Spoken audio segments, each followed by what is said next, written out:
Okay, my YouTube people, this is going to be a tear down of a Meyers E-57 plow pump and hydraulic lift, and then I'll rebuild it.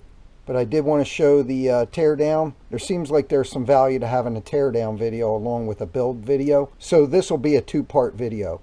One will be the tear down, one will be the rebuild. I'm going to start by taking the cables off of it, and then after I take the cables off of it, I'm going to drain the oil out of it. So on these cables you have a D1 and an A2. The D1 is going to be the ground and the A2 is going to be the positive. The wire looks white, but it used to be red. And then you can see the D1 wire comes down, mounts to the body, and then goes to this connector. I find that soaking the bolts a day or two beforehand with this Erica oil works the best. Stuff's really good. It's best to back these nuts up so you don't spin the wires off on the inside of the motor. I have an extra thin wrench that allowed me to get on that nut. You can see how much thinner this wrench is than a standard wrench.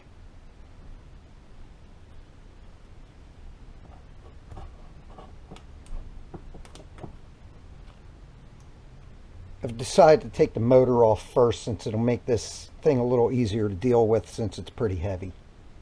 And these bolts end up being 10 millimeter.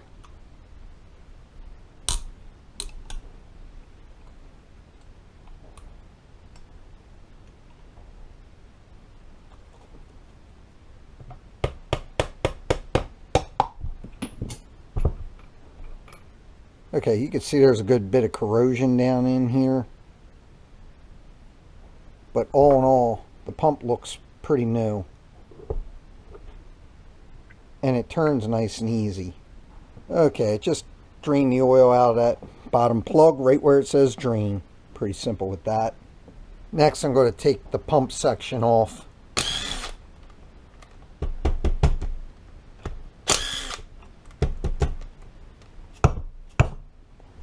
I'm a firm believer in trying to rubber hammer first.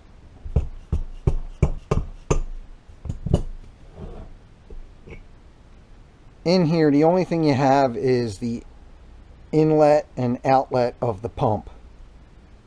The inlet's always going to be bigger to supply oil, and then the outlet. This corrosion and oil that's in here, when I go back together, I will put some sealant on here so water and salt can't get into this outer section. Next, I'm going to take these two O-rings out. This one's a square cut O-ring, so when you go back together, you know to put a square cut one in there. And then this one has a check ball behind it.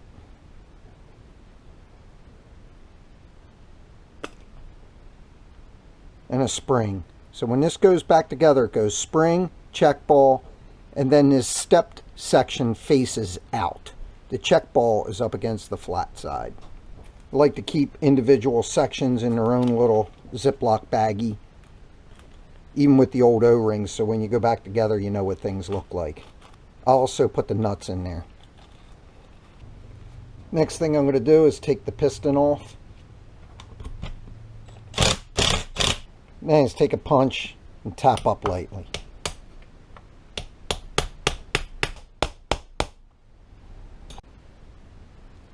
Okay, 1,000 taps later, and out it comes. You can see there's a lot of thick goo in this, so it did need to be taken apart and cleaned and resealed up.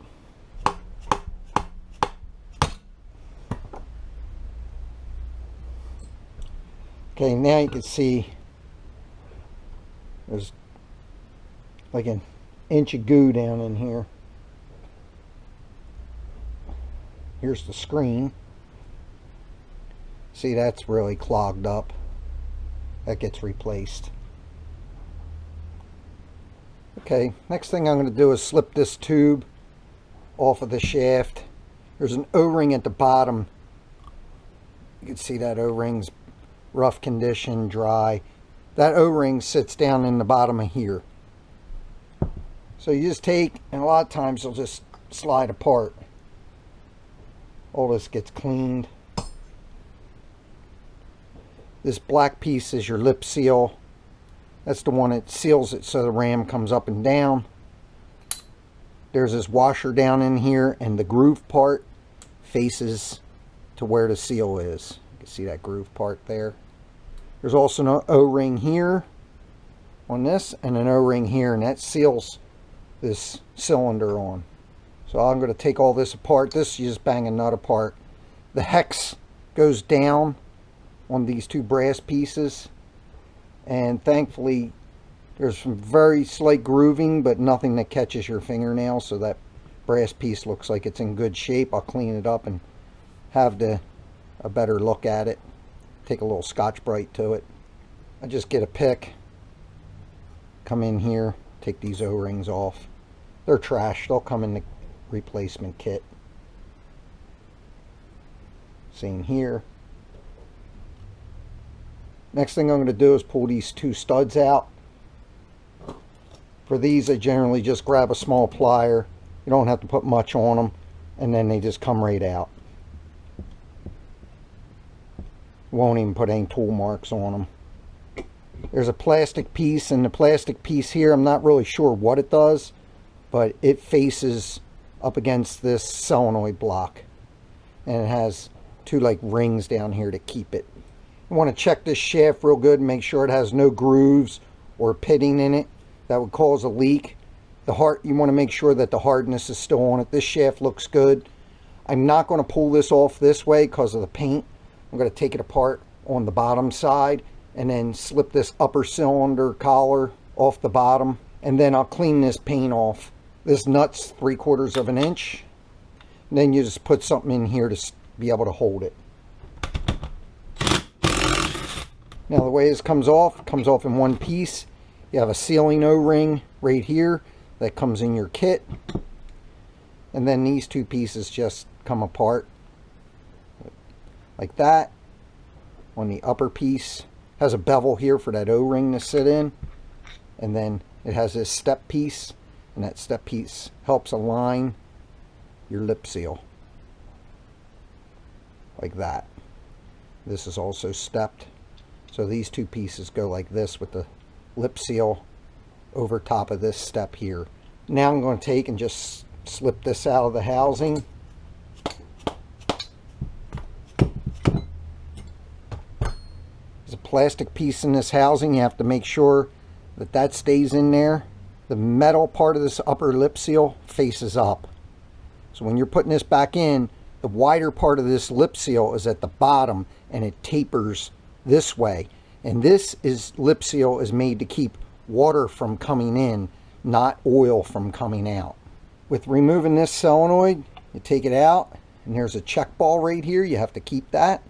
This solenoid valve has 3 O-rings, one here, and then one sealing O-ring. The studs broke off, so I bought a replacement. Next thing I'm going to do is take off this hose connection. It's a 7/8 deep.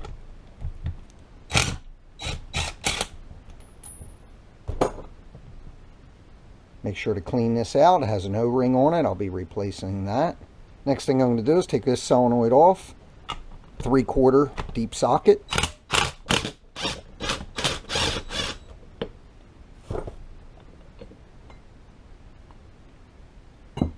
This solenoid has 2 O-rings, one here, one sealing O-ring. It has this screen. Screen really doesn't come off until you take the O-ring off. Next thing I'm going to do is take these 2 11/16 bolts out, and your filters are below them.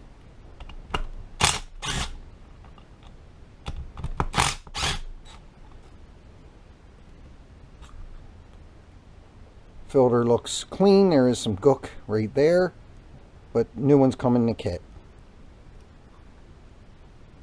Again, this one's clean. I'm also going to take these 3 studs out, and it's just a matter of grabbing something to grab onto them. They're pretty loose. Then I just remove them. Next, I'm going to remove this valve, and that's a 13/16 socket. There's a sealing O-ring on this, and there's some valve parts in here. The hat faces up. Then the tip faces down.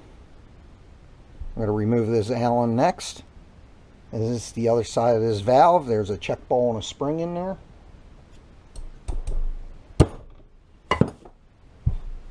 Okay, got that loose. There's a sealing O-ring. There's a spring. And then a check ball. The spring for this one's much thicker and shorter than the spring for the solenoid. Last thing to take out is your pressure adjustment screw.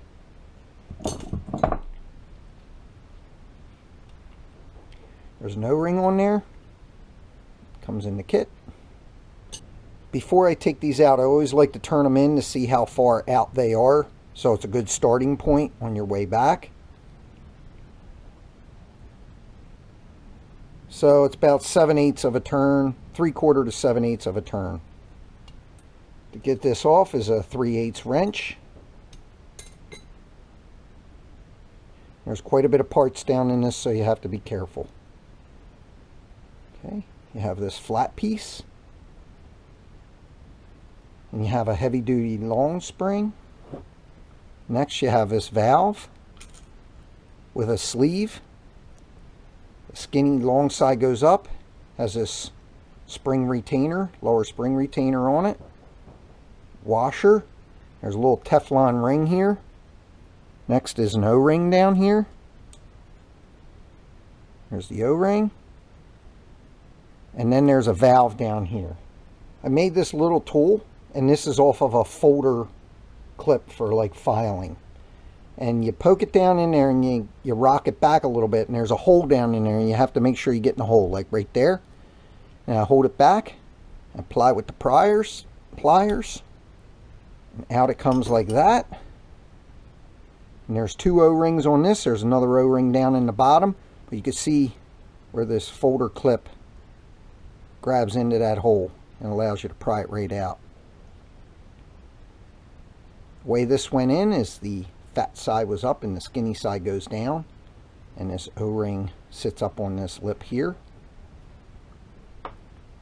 And then lastly, there's another O-ring down in here you have to pick out. Then there's that O-ring, and this O-ring sits on the bottom of this valve, and it's very important to change these two. To get this solenoid block off, you have Allen bolts down in here. I tried to get those off already and they're pretty tight. I'm going to leave it soak overnight. I'm hoping I won't have to drill them to get them out. Okay, last thing I'm going to do is out of the pump section is take the pump gears out and then take the pressure relief valve out. This upper nut is 5/8 and the lower one is 13/16.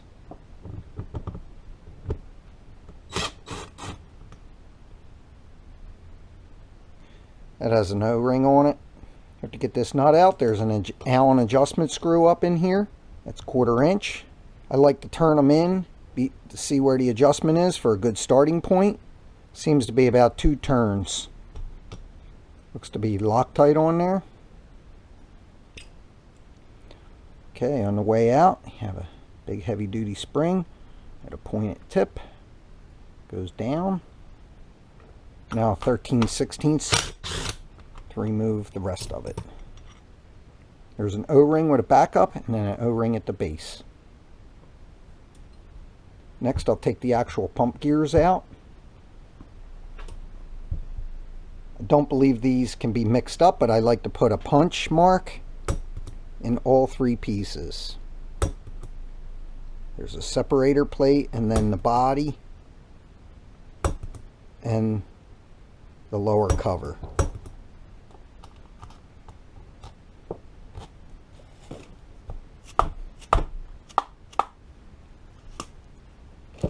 Okay, there you have that. There's an O-ring on both sides of this separator plate that's there. I'll have to take them both apart. Looks to be in excellent condition. Have to clean it up and see for sure.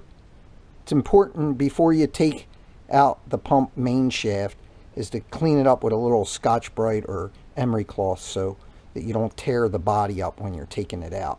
Also, there's a seal here that gets replaced. You also want to make sure there's no burrs on this part when it's coming through, or any part of it. Now it should just push right out.